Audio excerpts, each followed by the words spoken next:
Hello again. Now, criticism of National Treasury is growing over its decision to exempt Eskom from some provisions of the Public Finance Management Act. A gazetted notice exempts Eskom from disclosing its irregular, fruitless and wasteful expenditure for the next 3 financial years until 2025. The Black Business Council is also demanding answers from the leader of government business as well as the Minister of Electricity. Let's discuss this further now. I'm joined by Kganki Matabane from the BBC. Kganki, good afternoon. Welcome to today and thank you very much for your time. I've read your statement that you've issued. You are basically expressing outraged. What are you upset about? Good afternoon, Praden and the eNCA viewers.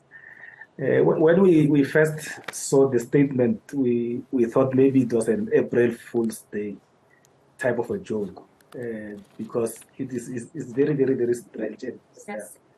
Because the way the Minister of Finance, remember, is a creation of the Constitution. Hence, in any or every cabinet, there will always be a Minister of Finance because that is prescribed. And one of the jobs of the Minister of Finance is to be the custodian of clean governance, custodian of accountability, and then someone who basically looks after the public purse, someone who's like the guardian of the taxpayers' money. And you will expect from that type of a position a higher responsibility even than the other ministers.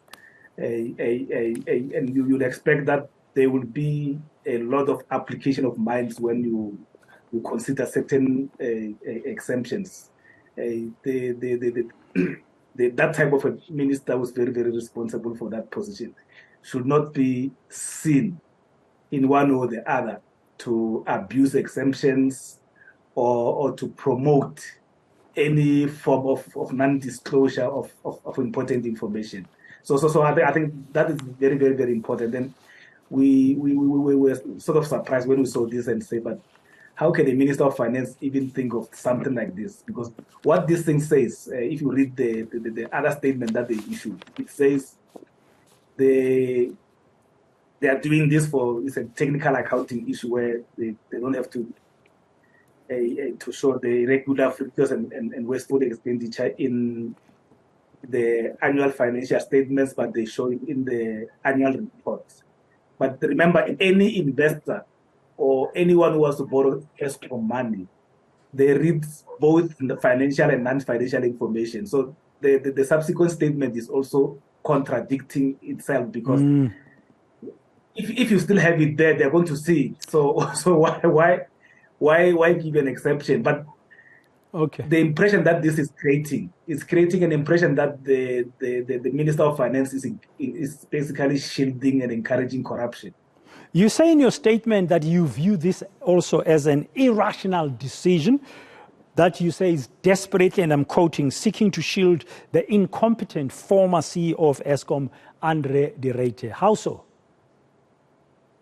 Yeah, if you look at the annual financial statements and annual report of Eskom for the period when de Ruyter has been there, you'll see the irregular expenditure, wasteful expenditure shot up. So it went abnormally high. And remember, this circular or this current was issued on the 31st of March 2023, which is the end of the financial year. But it also then says that financial year that ended on the 31st of March must also be covered. And we see that as trying to shield de Ruyter, because we know de Ruyter has appointed his friends at Eskom without following processes.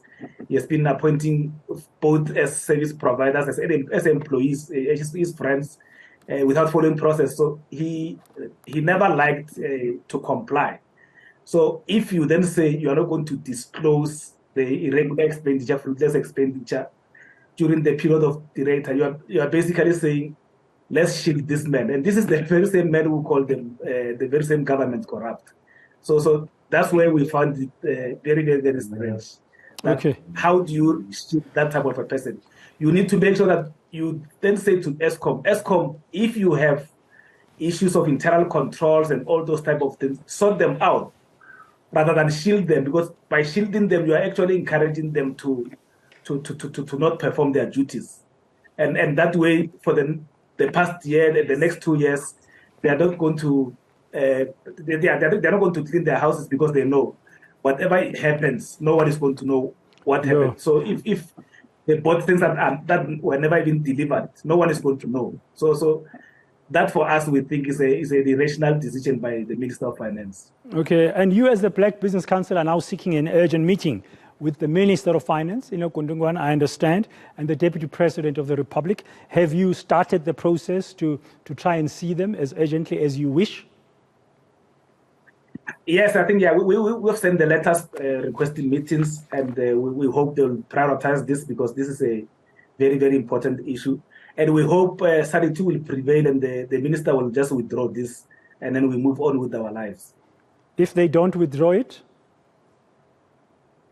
Yeah, if they don't withdraw it, we will consider other measures like approaching the courts, and because we think this is an irregular decision that you cannot exempt people from disclosing things that related to a non-compliance, things that are related to accountability. You just can't do those things. It's important that we need to be an accountable country. We need to be a responsible country. We need to put corporate governance at the top of everything else, especially after what happened with the Zondo Commission and other commissions.